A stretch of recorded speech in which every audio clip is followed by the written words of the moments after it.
Student Association President. On behalf of the Student Association, I'd like to thank you all and welcome you for coming to our Student Vision for the Second Century Town Hall event.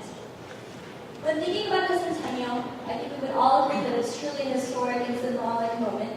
A couple of months ago, it was us students thinking, how can we as students really contribute to this momentous occasion? And so we did a lot of brainstorming, and we came back and said, okay, well, the centennial should be something more than just reflection. It should be more than just celebration. It should be something about looking forward, looking into the future, and really defining what it is that makes the Rice student experience. Then we got thinking, what is it that defines Rice in our community? We found that our defining feature and what makes us so unique is the fact that we don't have traditional barriers on this campus. So the fact that students, faculty, administrators, staff, we don't really have a distinction. We kind of all work together. We have a very cohesive and collaborative community. So our decision was that for the centennial, we wanted to come up with a way to really leverage that relationship and take it to the next level. So as a result, we formed a committee called the Student Vision for the Second Century Committee. And these are our committee members, and they've been working really hard for the past 6 months to bring you this presentation. The committee was charged with the responsibility of engaging the entire student body and really identifying what it is that are their priorities, why do they pick Rice over other institutions, what do they love about the Rice experience, what do they wish they could see more of, and really kind of survey the student body. So they did a series of surveys and task forces, and met with a lot of different student groups, and really compiled their feedback. And then they took all that data and then put it together and consolidated it into 10 core ideals and values, which we feel kind of embody the vision and perspectives of what students on this campus really believe to be is the stakeholder of Rice for the future.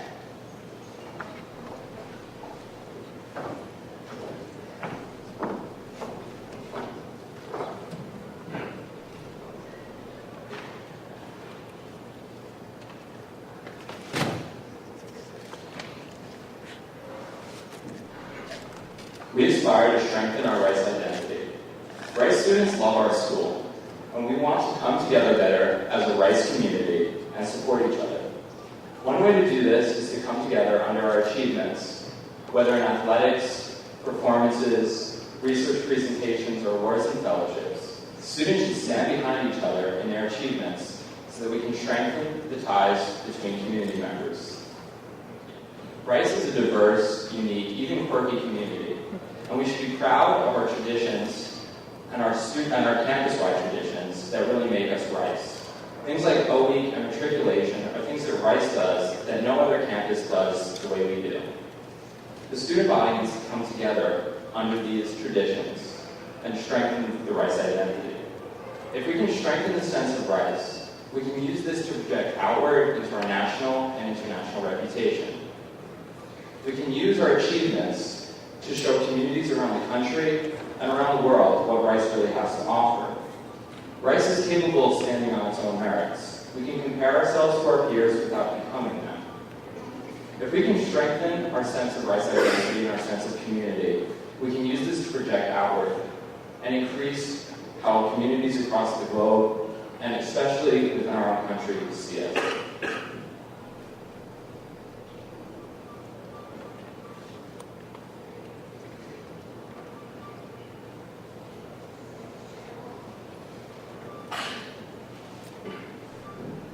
We aspire to preserve Rice's financial accessibility. Historically, Rice has been known as the best value school. This means that Rice has been able to provide an extremely high-quality education at an affordable price. This is something that's distinguished Rice from a number of other options for students, and has brought a lot of students to Rice. We need to continue our commitment to the idea of the best value by keeping tuition as affordable as possible and maintaining our excellent academic standards so that all students can afford a Rice education. We also need to continue our commitment to aid programs, both merit-based and financial need-based. Merit-based aid programs allow the best students and the most skilled applicants to come to Rice. Financial need-based programs allow students of all socioeconomic backgrounds and all walks of life to achieve a Rice education.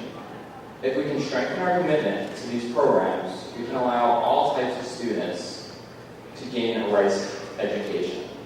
If we can preserve our commitment to financial accessibility, all students will be able to access a Rice education, and we can continue to bring the most skilled students to our university.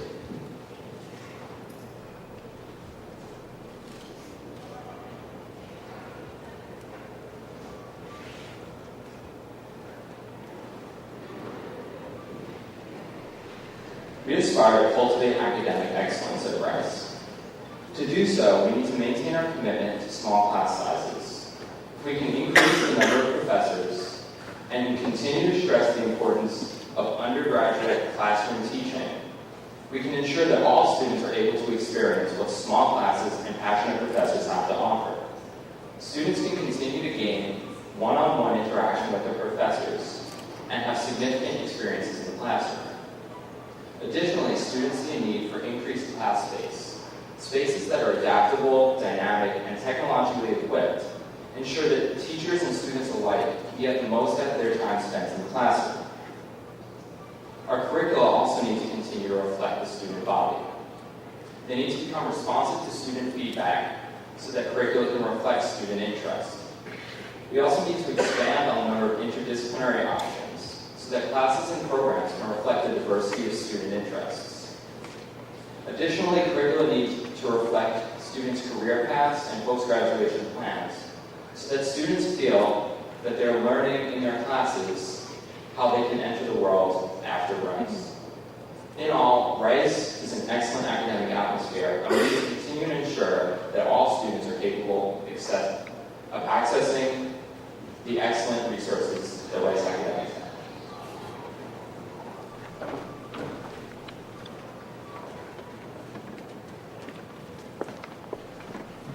We aspire to empower Rice students to be dynamic scholars. To do this, we need to foster the belief that there is no upper limit to the achievement or growth of our community or any of its members. We also need to continue to support any experiential learning opportunities that can be found outside of the classroom. Some of these include student self-governance, whether it's within the residential college or with SA, student clubs, student-run businesses, and also research opportunities. We also need to ensure that these opportunities are a central part to every Rice student's experience. We need to be sure to spread out these opportunities and make sure they're less centralized within the student body. We also need to connect students to these opportunities through mentorship and advising programs that we have on campus, such as the Center for Career Development, Leadership Rice, and the Office of Academic Advising. We should also utilize our grad students and alumni to be mentors and advisors for undergrads.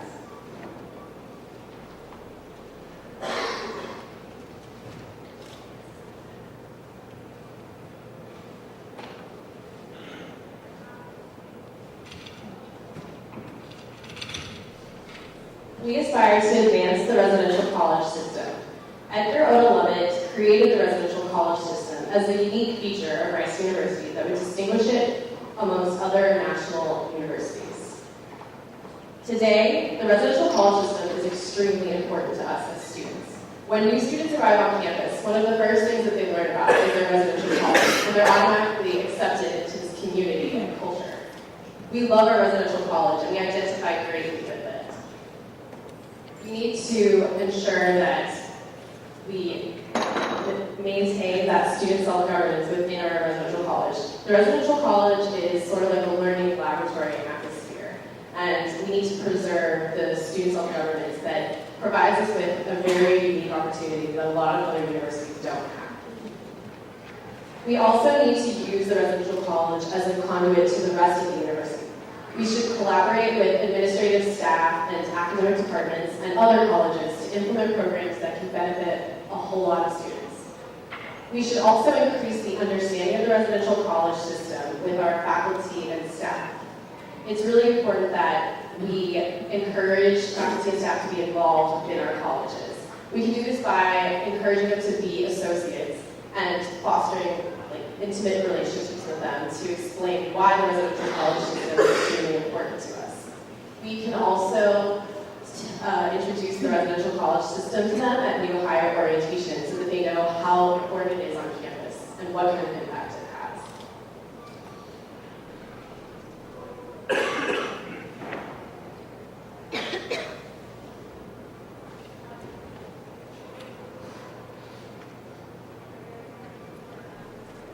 We aspire to expand student-life resources.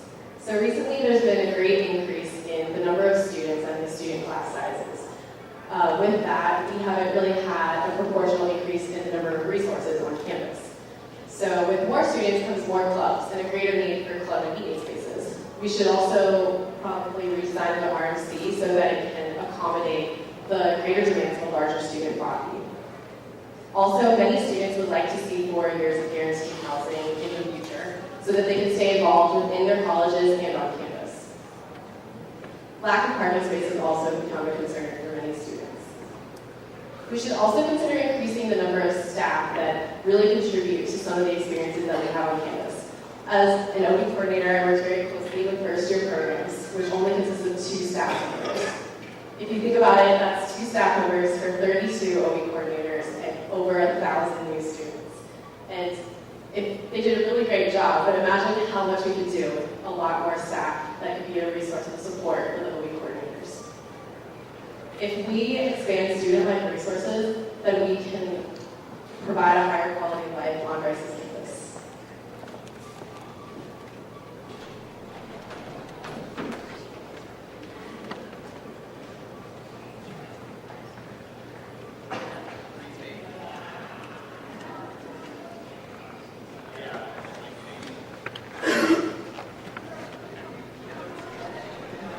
We aspire to promote wellness and health among all community members at Rice to create a healthy culture. We believe it is important to affirm the importance of physical and mental well-being, and we want to provide students with the resources they need to manage stress and responsibilities.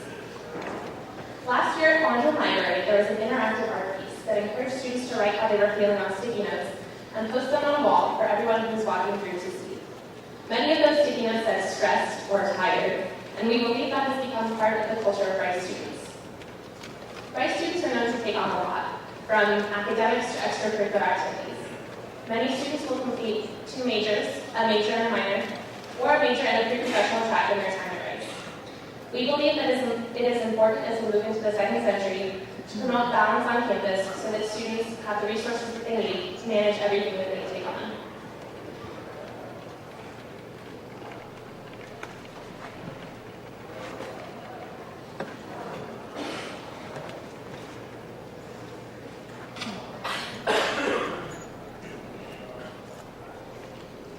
We aspire to foster collaborative relationships between the administration, the faculty, the staff, the students, and other community stakeholders at Rice.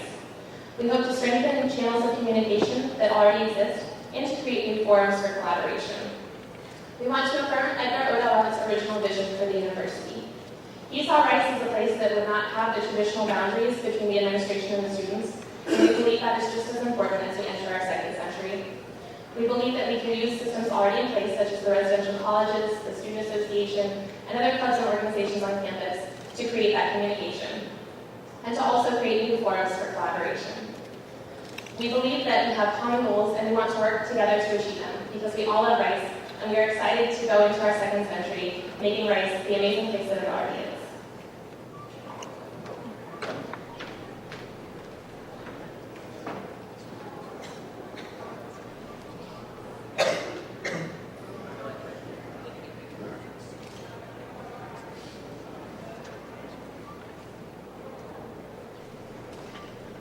We aspire to engage communities beyond the hedges to ensure that Rice continues its commitment to bettering the world around it and that its students are citizens of the world.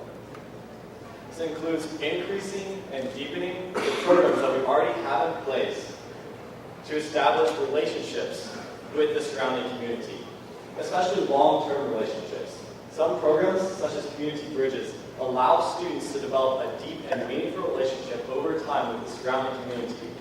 Not only do the students benefit greatly from those experiences, but the community does as well.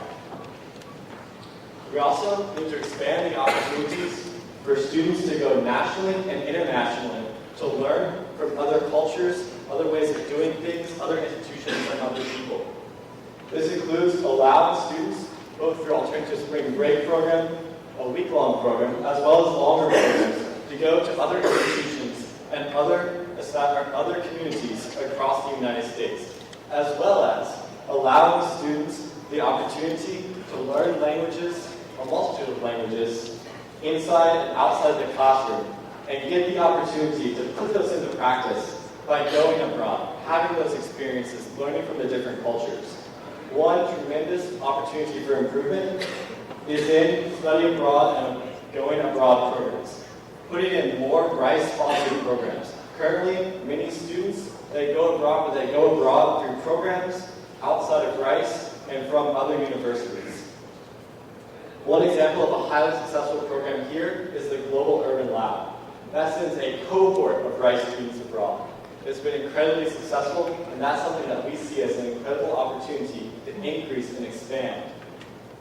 Engaging communities beyond the hedges is an incredibly valuable learning experience and learning opportunity that many Rice students and graduates treasure.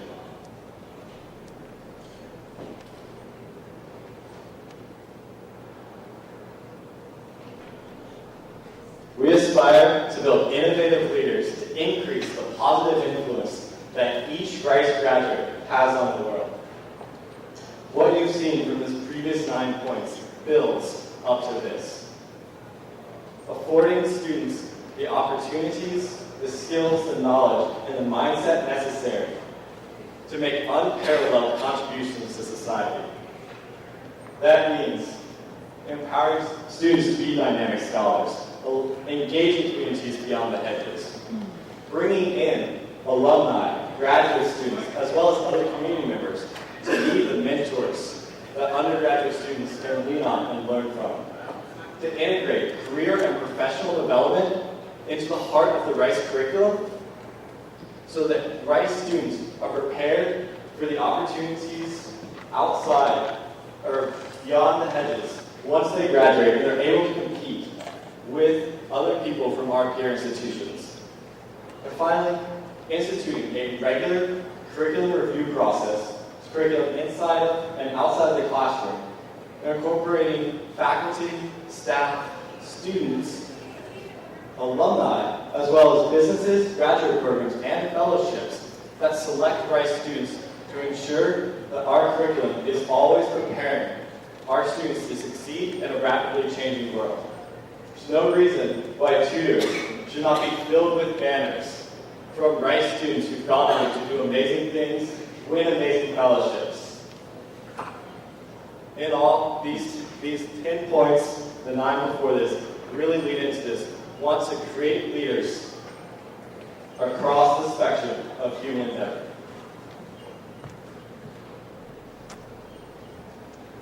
What we've laid out is a set of very grand ambitions, governed by very lofty ideals. But great institutions, like great men and women, are driven by such high ambitions. Rice is one such great institution, made up of a community of exceptionally skilled individuals committed to the betterment of themselves, their institution, and every community they choose to be a part of. Through this vision, we propose to continue to push the boundaries of what is possible for the next 100 years.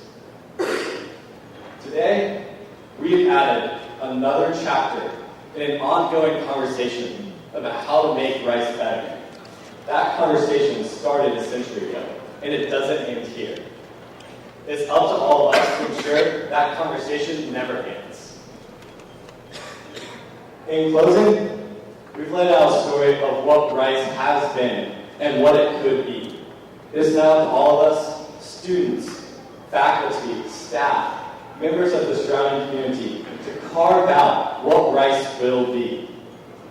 Finally, I want to lay a task to each and every one of you here. Don't wait to make Rice better. As soon as we conclude, strike up a conversation with someone about your Rice vision. Develop a plan and begin taking action to make Rice even greater. Thank you.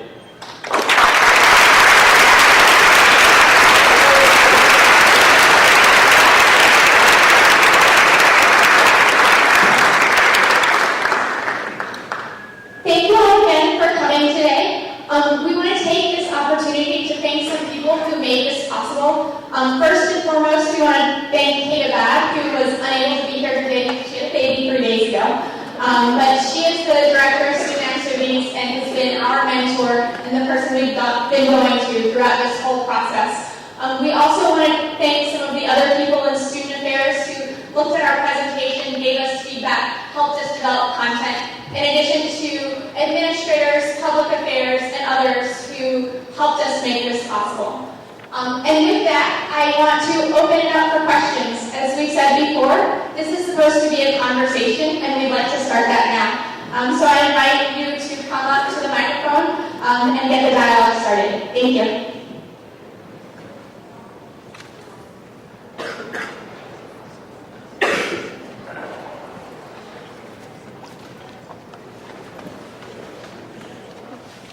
So you guys challenged all of us to go out and implement our ideas and our commitments. How do you guys try to unfold from now into what these ideas are doing? What we want to go from here is we, not as much in this presentation, but laid out sort of different steps for the stakeholders in this conversation. This will be part of our full report that will be published later in the semester. But for example, if you take strengthening race identity, for students that means we really need to go to more sports games or be more happy about our friends doing stuff, and whether it's sports or going to research fairs, students need to be a part of that. For administrators, what we really want to see is them supporting that. We want to see them using their resources to go out into the national community and promoting rights and alums as well. And we have ideas like that for all of the points, so that will be coming soon. I could go into more detail and work from there to make this happen. But I do think that this is the starting point for everybody's vision. As David said, it's the start of a conversation and something that's continuing. And so we don't see this as a stationary thing. We see this as something that's going to move forward and be impacted by the pieces that individual students and individual faculty members or administrators want to be a part of, and pushing that forward and making it the best thing it can be.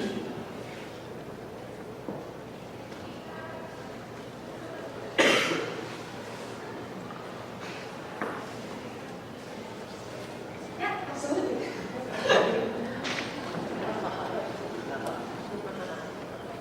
I didn't want to usurp the floor from the students who had questions for you. So I have, I think, a particularly challenging question for you.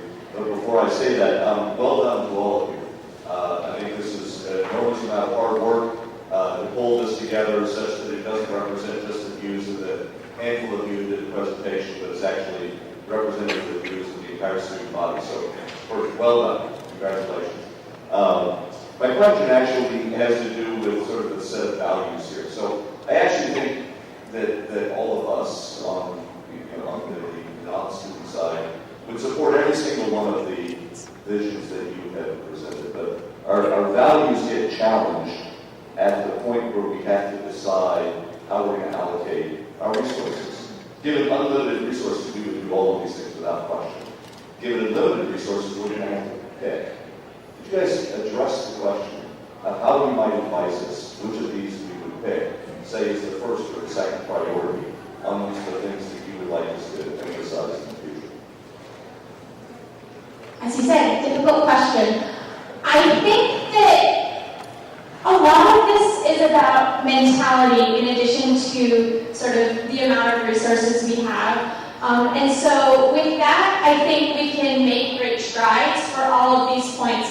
In terms of things like well-being and balance, that's probably not going to require so many resources as it's going to require that as a community we get on board and have conversations about things like the curriculum and what kinds of other things students take on. In terms of the things that, as you said, really do require a lot of resources, I think as a student body, our priorities would probably be increasing the amount of support we have for student life. That's definitely one thing when we were looking at the surveys and looking at the focus groups. We've increased our student population by 25%, and there, as I think Christina said, there hasn't really been a sort of complementary increase in student life resources. And so I think that is probably where the priority would be. But I also think that going forward, we have a lot of fundraising impact. We have a great alumni community. We actually think that there are areas that we can tap into in terms of getting people excited that potentially brings us past just a question of numbers and more about sort of what kind of mentality are we going to have as a community, which you can do with all of these points.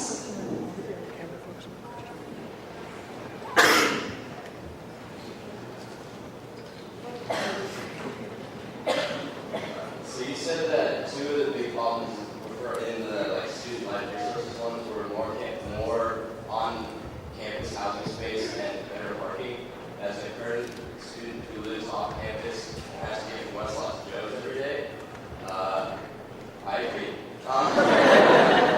Is there anything that's actually in the works for maybe making more parking around the North colleges or having expanding the colleges in order to get more housing space? Or is that just more of we would really like to do this, but there's nothing we can do? I think that if you look at sort of the long-term plans of Rice, there are plans for things like building a parking lot under Founders Court, plans for putting an additional wing, and I think maybe Sid Richardson and a couple of the other colleges.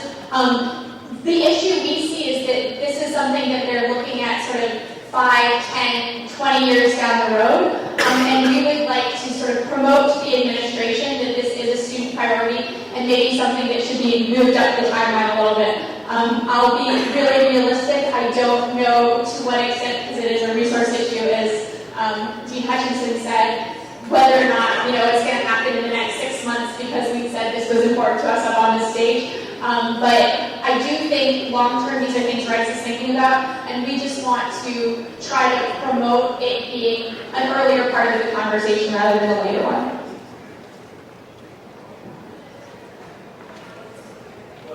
I understand this is a very values-based discussion, but for the first one about cultivating academic excellence, you guys are reading surveys and having discussions. Did you discuss the methods to ensure effective teaching, especially when math sciences and engineering?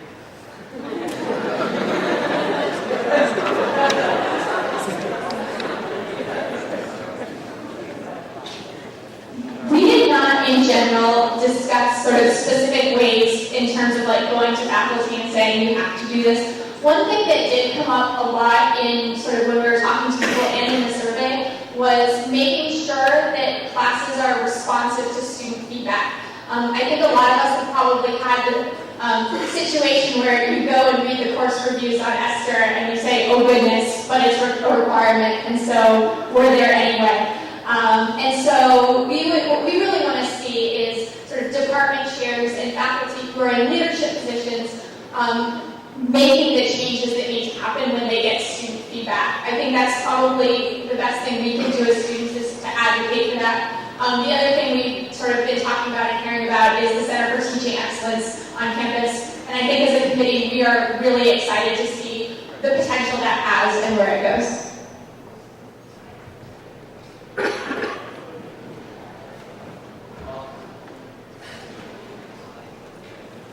I'm Jeffrey Oldham, class of 1991.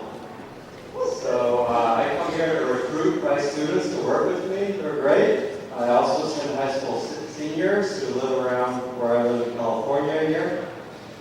And I'm here for the Centennial as well. One of the things I valued very much when I was on campus was the honor code. It's the only place that I know of where the honor code actually works. It doesn't work at Stanford, even though they have one. It's time to work at UVA. I don't know, I've experienced with that. The thing I liked the best about the honor code was that the incentives were set up correctly. The professor's job was no longer to catch the cheaters, it was the students' jobs to police themselves. So the professors could focus on teaching and on research. This card doesn't mention the honor code. Is it still valued at Rice? And if so, if so, my second question is there something like the honor code that we can add in the next century that would take an adversarial relationship between students and faculty, or between students and staff, and change it into one which doesn't have that adversarial relationship anymore? Absolutely. I think we have sort of seen the honor code as being a really big part of academic excellence. Academic excellence isn't just about sort of the teaching relationships and relationships between faculty and students, but also in terms of the level of scholarship, the level of understanding, and being good students, which I think we would all agree means, playing by the rules. In terms of what you said about removing adversarial relationships between students and faculty and administrators, I think that's largely what we're hoping to do with fostering collaborative relationships.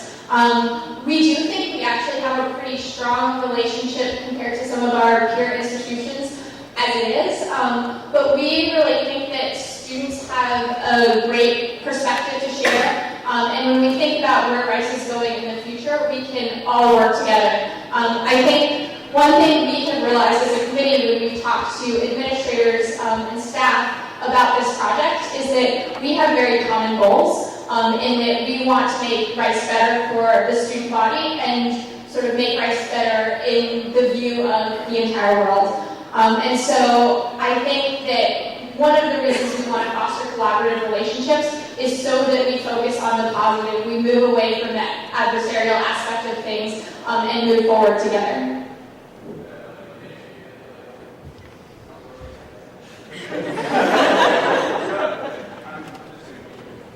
So one thing that I love about Rice is the fact that I love how Rice doesn't have a competitive environment when it comes to academics, and I think if possible you should add that to the academic excellence, because there is that really big culture of care when it comes to academics and student life in general.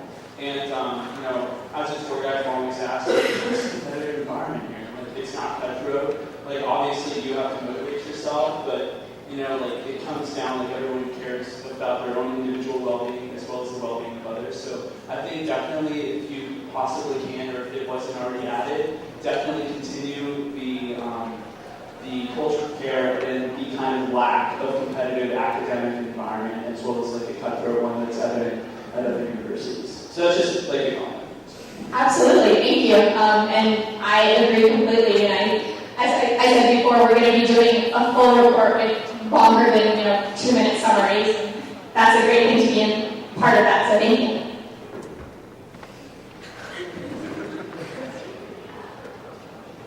So we're glad to see your points about strengthening Rice identity and expanding over colleges. Those are both things that are really important to me and I think deeply about. So before I ask you guys a question, I've asked myself, because I've thought through those two issues, is that if we're bringing more, I think the worry is always that we're members of the college system at the expense of being members of Rice as a whole. Which is something that has to be the case, I think that's often the worry.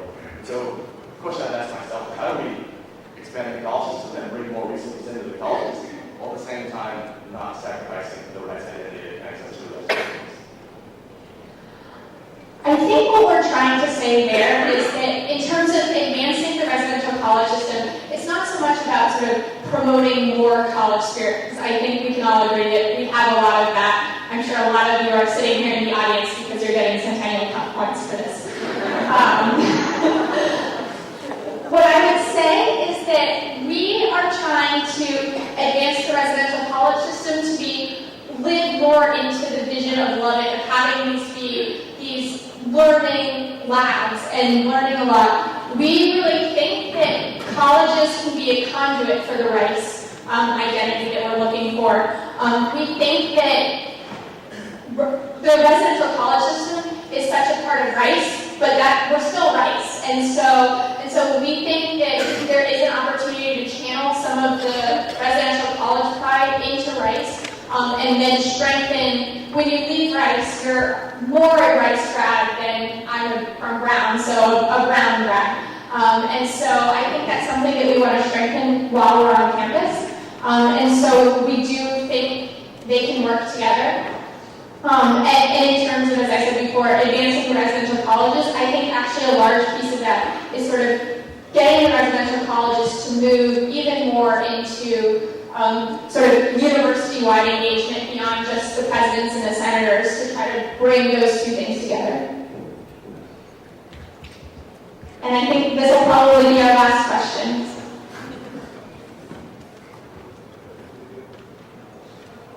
There was a point that you guys